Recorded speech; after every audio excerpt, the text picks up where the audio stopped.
Hello friends, happy Sunday and welcome to another weekly reading vlog. And this is the weekly reading vlog where I invite students back into my classroom. It's not really an invitation as much as you're required to be here and I'm required to be here, but we're gonna make the best of it. Anyway, I'm gonna try and bring the focus back to mostly reading this week because last week I feel like I hardly got to talk about what I was reading.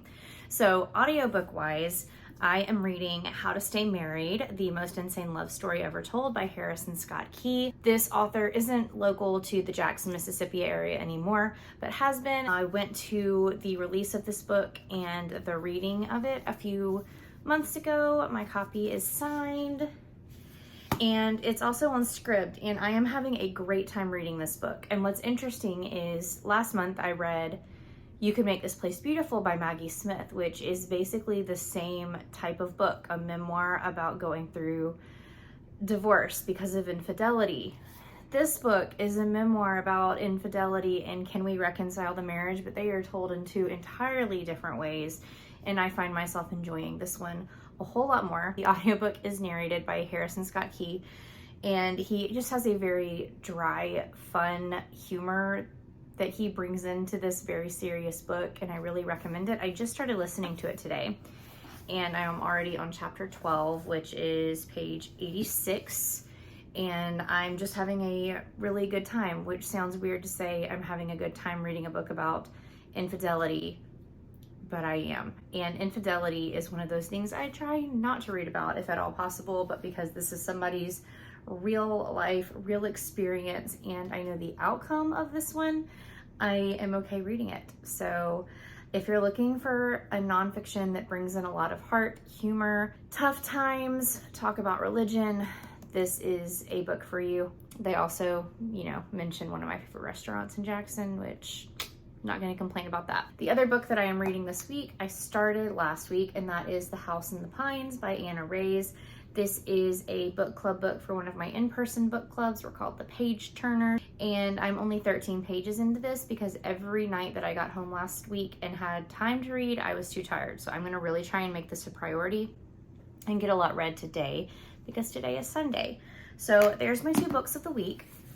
If I finish one of those, I will have hit my reading goal for the year, which was 52 books, which is more than I have read in a year in the last couple of years, and I'm already hitting it. But what I'm gonna do right now is go make one of my meal preps for the week, which is gonna be a tuna salad. And tonight I'll probably meal prep the other meal and just have that for dinner.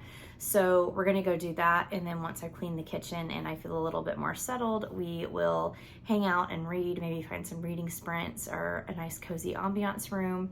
And I don't know, I'm really excited about reading today because I had so little time to do it last week. All right, we've got my tuna salad. I'm gonna have this for lunch and then pack it several days for lunch this week, but it's so easy. It's just, I think I used 3 cans of white albacore tuna. I chopped up some sweet pickles, celery, red onion, and then there's mayonnaise and Dijon mustard, salt, pepper, a little garlic powder. It's really good, and I grew up hating tuna, so that lets you know it's good. Hi friends, I just finished the first day of school with students, and it was like the best first day I think I've ever had. So I'm really, really grateful. I really like my kids. They seemed really happy with my classroom, which is always good. Now we haven't gotten into like math or anything yet. It was all about expectations and procedures and knowing the right thing to do, but I just have a really good feeling about this year, and I was very nervous about it to start off with. Not every student made it to school today, so I still have some students to meet, but I'm really excited to just go home and decompress and read, and I don't know, I'm feeling very positive today, so I'm very encouraged. Hey guys, it's Monday evening now. I have finished my first full day back with students, and I know I talked to y'all a little bit at the end of the school day, but I really just had the best first day back. I felt like my procedures were all in place. I felt like my students had a good day. I felt like we were all both entertained and the procedures were laid clear, and I just couldn't have asked for a better first day back. I'm really, really happy with the way things went. We didn't do much in terms of like content or anything like that. I really just laid out my procedures. We practiced some of them. I have all of my students write me a letter And it's a very like vague prompt. It's just write me a letter with anything you want me to know about you for the school year. And I really love reading those. Some of them didn't finish, so that's their homework tonight, is to finish that. And then tomorrow we'll do a couple of group work activities to lay the groundwork for what I expect from group work. The only thing about today was, because it was the first day, buses are getting back on their schedule, and so the buses were late picking the kids up, and so I kept my 8th graders for an extra 30 minutes at the end of the day, and we were all ready to go home by the time that was over. But let's talk about books. I have an hour left in this audiobook. I can't recommend it enough. I know I've told y'all about what this is about, but it's about Harrison Scott Key's life and about the fact that his wife was unfaithful, and then they work on reconciling their marriage, which is very similar to the Maggie Smith book I read, except the tone of this one is so much better to me, for me. I'm not married, and therefore I'm not looking to stay married. However, there's just so much good truth and wisdom and other life knowledge in this book as well. And there's a lot of self-reflection that is really potent and just really good. And then also his relationship with God and Christianity and the Bible is a major player in here. And it's told in a very refreshing and very human way. There's no like better than thou religion in here. It's from a person who has a lot of doubt and questions and understanding that they will never understand the Bible or God this side of heaven, and it makes Christianity a much more approachable and relatable topic. So even if you're not a Christian, I think his outlook on Christianity could be something that you want to read. So if you're looking for a good memoir that's told with a lot of heart and a lot of humor in tough situations, I think this one could be the book for you. This book, I'm about to settle in and read it. I got to chapter 6 last night, and I still don't really know what it's about. It's about a girl named Maya. She's kind of got an addiction going on, and when she was younger, she saw her best friend drop dead in the presence of this one guy, and that's kind of haunted her forever and formed the basis of her addiction and possible psychotic episodes.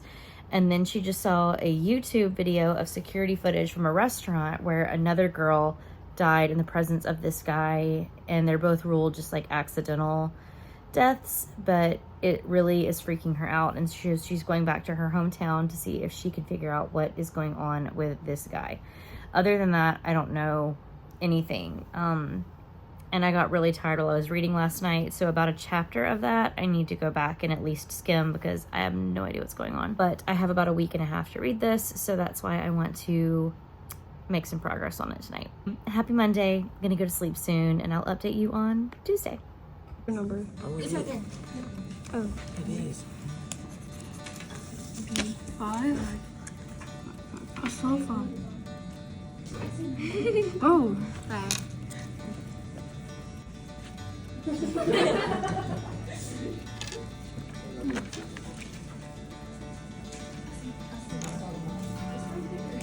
Where is it?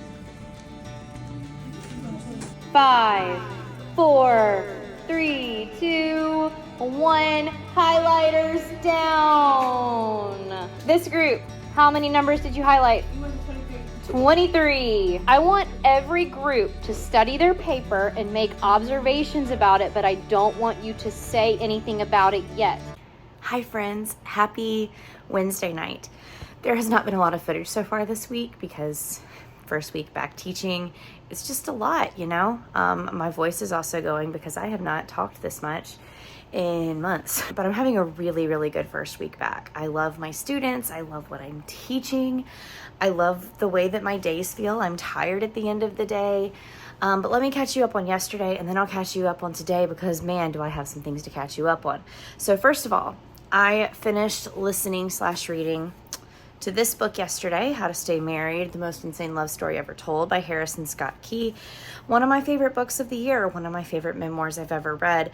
And like nothing in this book relates to me, but I loved it. I loved the humor and the style in which it was told.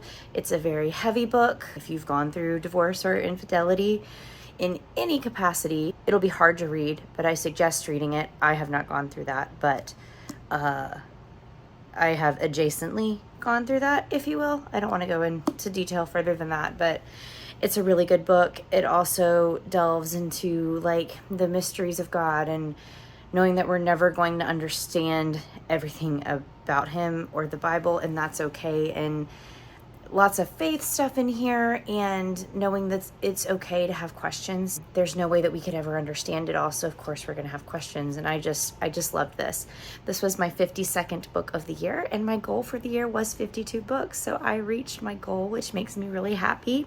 So I finished this yesterday. I'm gonna settle in and read some on my Kindle in just a second. I'm still reading The House in the Pines, and I'm just gonna focus solely on this for now. But yesterday, after work, and I gave y'all a little snippet from my work day that I could film without kids being on camera. Yesterday, after school, I stayed and did some work, and then I had a reading / audition type thing for a short film at the local community college. I've done a few of these auditions and readings for them for a certain project, and I think we're getting closer to actually casting the project.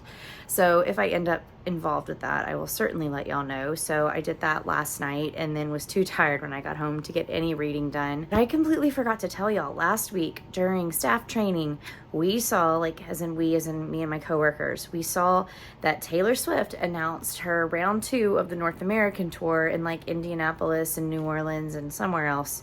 And I only live 3 hours from New Orleans. So when I saw that, I was like, oh my gosh, this is my chance, because I missed out on my Nashville chance due to, first of all, my boss saying I couldn't take off work, and second of all, I was sick that day anyway. So I didn't get to go.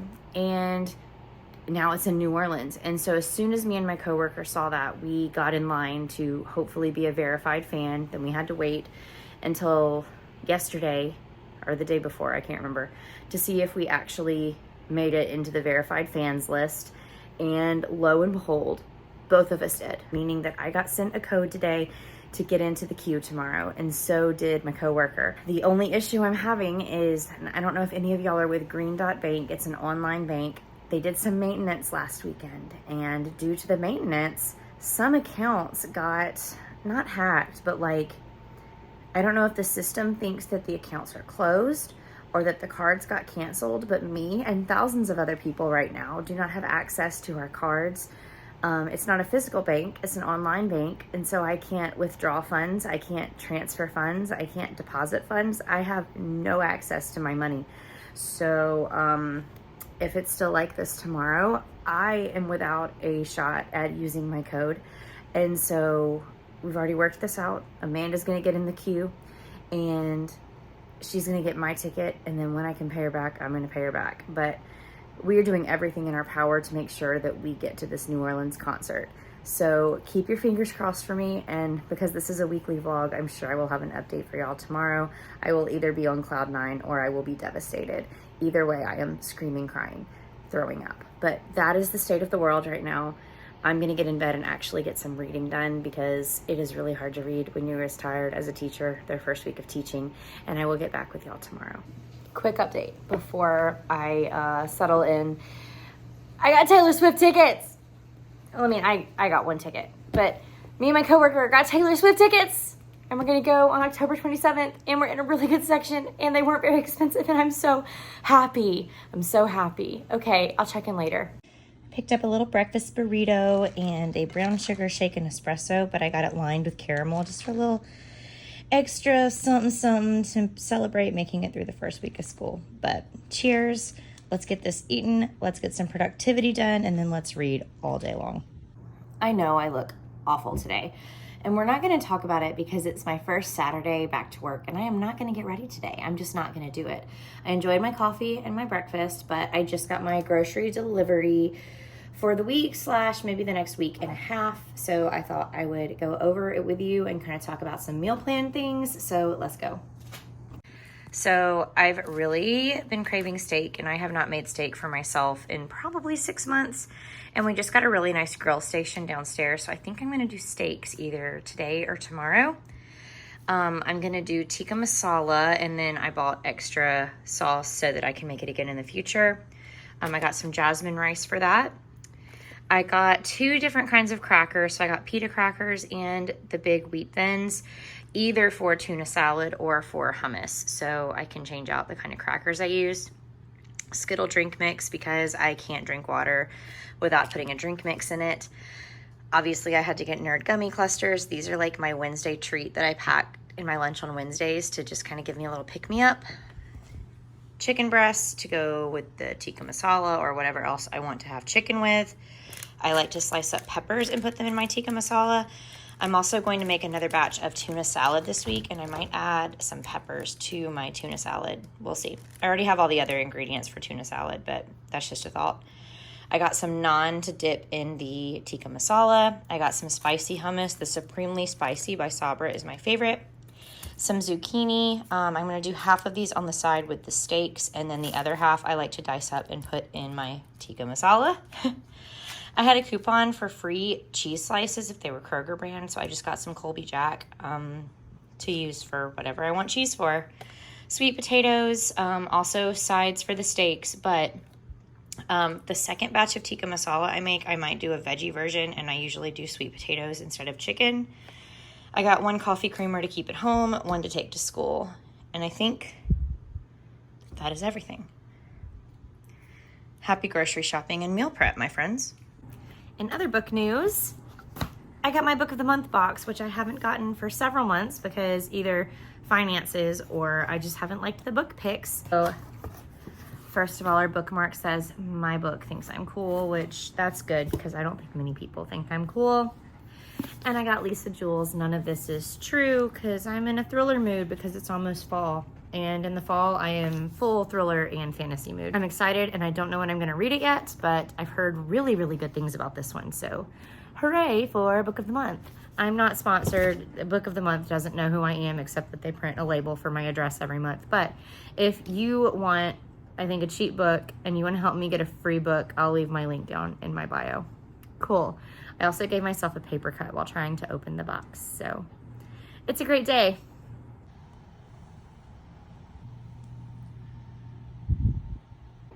Hi friends, it's Sunday, and normally Sundays are when I post my vlogs and start a new one. I didn't finish my book last night, and I decided I would just wait until Sunday when I finished my book, but then today's just been a really weird day, and I did finish it, but I'm just having a really weird day. I'll get into that in a second. Let's talk about the book. So I finished The House in the Pines by Anna Reyes. I read 70% of the book between yesterday and today, and I didn't really like it.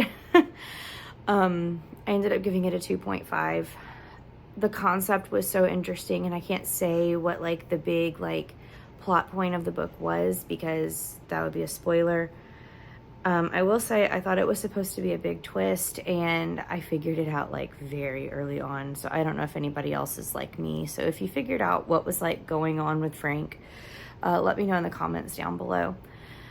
But I just thought like it was such an interesting premise, but nothing really happened. You know, like there's no big action or climax or anything like that, and the ending is so, it just ends without you really feeling like you got resolution or justice.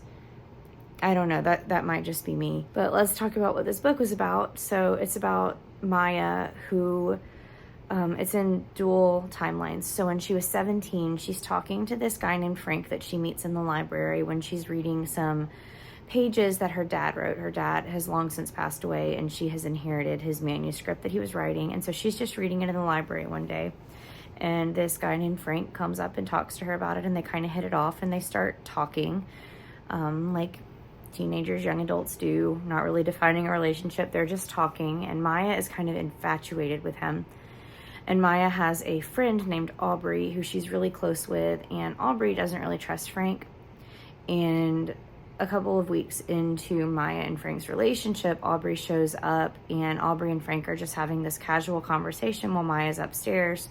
And when Maya comes downstairs, she sees Aubrey seemingly drop dead in the middle of a conversation.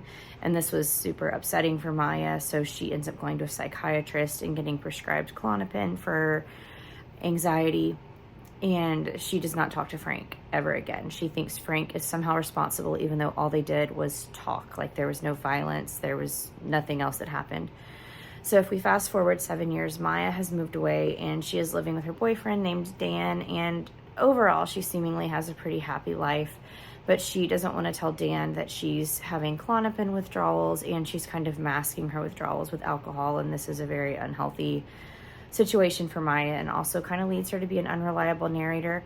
But one day she's on YouTube and she sees this video that's like, girl drops dead in diner, and she clicks on it and watches it, and it's basically the exact same situation with Frank, and she realizes it is Frank in the video.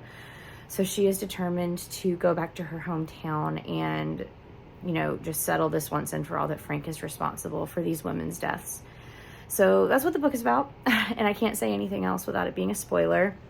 But as far as me today, because I'm looking rough, I'm feeling rough, and I can't really talk about anything. I haven't really even talked about it with anybody in like real life yet, so I'm just going to give y'all the vaguest synopsis ever. But basically, I woke up this morning from a very realistic nightmare that was reflecting things that I have gone through years ago. And it made me feel very uncomfortable and unsettled. And then when I woke up, I was having like a sleep paralysis attack, which I've had one of those in my life. I had it in college, and it was one of the scariest things I've ever been through. And I never really got help for it because it never happened again, but it just happened again. And then coming out of the sleep paralysis, I kind of had a panic attack. So I've not been feeling myself today. I've been feeling very anxious, and even though like I've woken up and I've gotten moving and I've been doing chores and I finished my book, I watched some YouTube today just to kind of make myself feel better and feel comforted. I'm definitely just feeling anxious and panicky, and like everything is setting me off. I feel like my heart rate's been up, and I feel hot, and I can't cool down, and I can't take a nap, and I don't feel myself. So I don't know how to come off of it right now. I might try and go for a walk in a little bit just to kind of unnerve myself. I don't know. If you have any advice for me, let me know. But I don't feel like myself right now. So I'm gonna let y'all go so I can try and get prepared for a new week and a positive week, and know that I'm here on my good days and my bad days, and I love interacting with you guys on my good days and my bad days, and today is a bad day, but hopefully this week will be full of good days. And good things happened to me this week. I finished 2 books. I got Taylor Swift tickets. I've had a great week with my students, but today is a bad day. So if you want more bookish, lifestyle, good day and bad day content from me, make sure that you like this video and subscribe. Both of them really help support my channel. Leave me a comment below, and I will be sure to comment back to you. If you watched all the way through this video, why don't you leave me a house or a pine tree emoji? And as always, guys, I look forward to interacting with you every week, and my social media is linked down in the comments below. Bye, guys.